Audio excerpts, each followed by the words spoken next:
Good morning. It's October 2nd, and this is your daily brief in science. Here's everything you need to know. Swiss glaciers have experienced a 24% reduction in volume from 2015 to 2025, with a 3% decrease occurring just in 2025. This rapid melting is primarily driven by record summer heat waves and diminished snowfall. The retreat of glaciers over the past century has accelerated in recent decades, largely due to human-induced climate change. Monitoring glacier health is critical because it serves as an indicator of broader climate trends and has implications for water resources and ecosystems. Scientific observations emphasize the urgency of addressing climate change to prevent further glacier loss. The melting has led to destabilization of mountain regions, increasing the risk of natural disasters like landslides and avalanches, as seen in recent Swiss collapses. Exposed rocks and debris heat up when glaciers melt, speeding up erosion and destabilizing landscapes. The September 2025 collapse at St. Anna-Föhn-Gletscher exemplifies the rising risk of large Bergstürze. The Rhone Glacier, once Europe's largest during the Ice Age, has lost about 1.5 meters of thickness this year.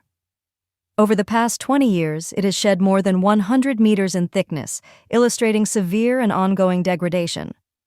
Glaciers below 3,000 meters, such as the Silvretta Glacier, have experienced significant ice loss due to the lowest snowfall in a century.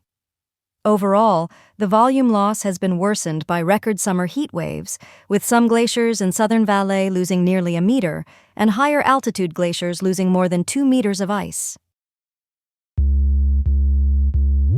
Autism diagnosis timing reveals distinct genetic and developmental pathways. Recent research shows that early diagnosed autism is linked to traits present from childhood, while late diagnoses often relate to genetic factors that emerge during adolescence.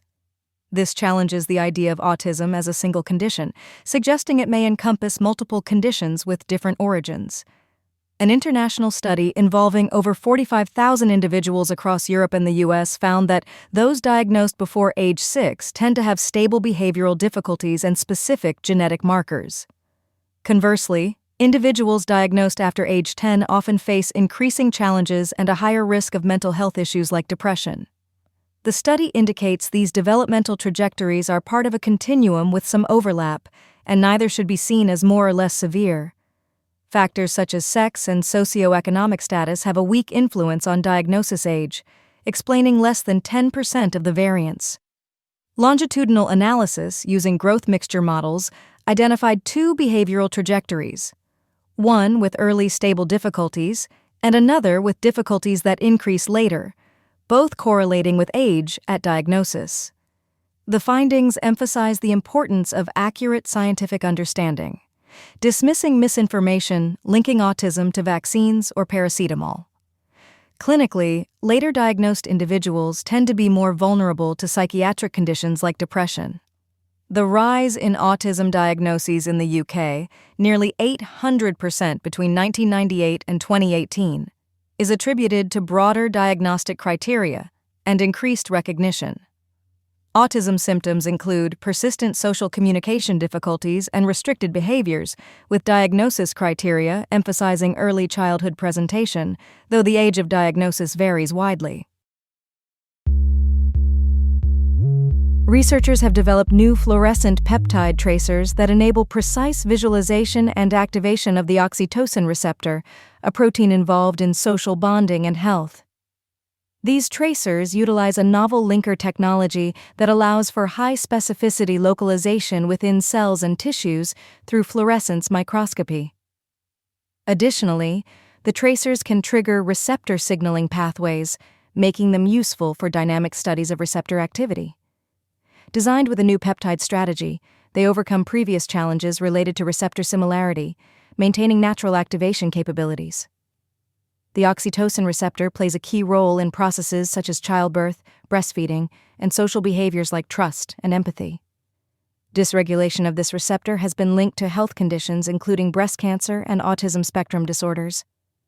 The research was led by Professor Markus Muttenthaler and published in Angewandte Chemie International Edition on September 26, 2025. It was a collaborative effort involving the University of Vienna, the Medical University of Vienna, and the University of Queensland. These tracers address the difficulty of studying the oxytocin receptor due to its structural similarity to related receptors. They are valuable not only for cancer research, but also for studying receptor distribution and function in the brain, especially in neurodevelopmental disorders like autism. The technology could improve diagnostics and therapy by mapping receptor distribution and identifying potential targets. It also allows real-time monitoring of receptor activity, surpassing traditional antibody detection methods, and may be used in clinical diagnostics for rapid receptor assessment. Recent discoveries of organic molecules in the icy plumes of Saturn's moon Enceladus are reshaping our understanding of its potential habitability. Scientists analyzed data from NASA's Cassini spacecraft, focusing on tiny ice particles collected over decades, and published their findings in Nature Astronomy. They identified a variety of organic compounds, including hydrocarbons, amines, aromatics, and molecules containing oxygen and nitrogen, some of which are potential intermediates for biologically relevant molecules.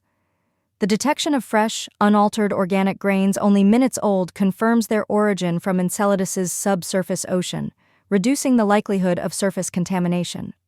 These findings raise questions about how these organics formed and whether they could develop into complex biological molecules like DNA components and lipids. Advanced computer models, including supercomputing simulations at the Texas Advanced Computing Center, have been used to analyze water vapor and ice particle behavior in the plumes, considering low gravity and gas dynamics. These technological advances allow scientists to simulate planetary processes at both micro and macro scales, providing deeper insights into the moon's interior chemistry. Future missions, such as ESA's planned landers and Chinese explorations, aim to investigate Enceladus further, with NASA's focus on the Europa Clipper mission to Jupiter's moon. These missions may involve flying through the moon's jets or landing at the South Pole to collect samples directly. While some organic molecules could originate from surface chemistry driven by radiation, the presence of these molecules in fresh plumes strongly supports an oceanic source. The research also refines parameters like vent size, temperature, and ejection velocity, offering valuable clues about conditions beneath the surface. Overall, these findings significantly advance our understanding of Enceladus's chemical environment and its potential to support life, marking a major milestone in planetary science. Recent advances in breast cancer research are reshaping how the disease is diagnosed and treated. Scientists have identified distinct subtypes including hormone receptor positive, HER2 positive, and triple-negative breast cancers, which guide personalized treatment approaches. Studies suggest that early-stage triple-negative cancers with high immune cell infiltration may have a lower risk of recurrence, potentially allowing some patients to avoid aggressive therapies. Technological improvements in radiation therapy, such as proton and carbon ion techniques, have increased treatment precision and reduced side effects. Over the past decade, the Mayo Clinic has treated more than 10,000 patients with proton therapy, reflecting its growing role in cancer care. Surgical methods have also evolved, emphasizing breast-conserving procedures, skin and nipple-sparing mastectomies, and robotic surgeries to enhance patient quality of life. Since 1989, breast cancer mortality in the U.S. has decreased by nearly 40%, driven by innovations in imaging, drugs, surgery, and personalized medicine. New treatments, including hormone therapies, targeted drugs like trastuzumab, CDK4/6 inhibitors, PARP inhibitors, and immunotherapies, have significantly extended survival rates. Genetic testing for BRCA mutations and other markers enables tailored screening and prevention strategies, with Mayo researchers refining risk prediction models. Advances in imaging, such as digital mammography, 3D tomosynthesis, and AI, have improved early detection accuracy, especially in dense breast tissue.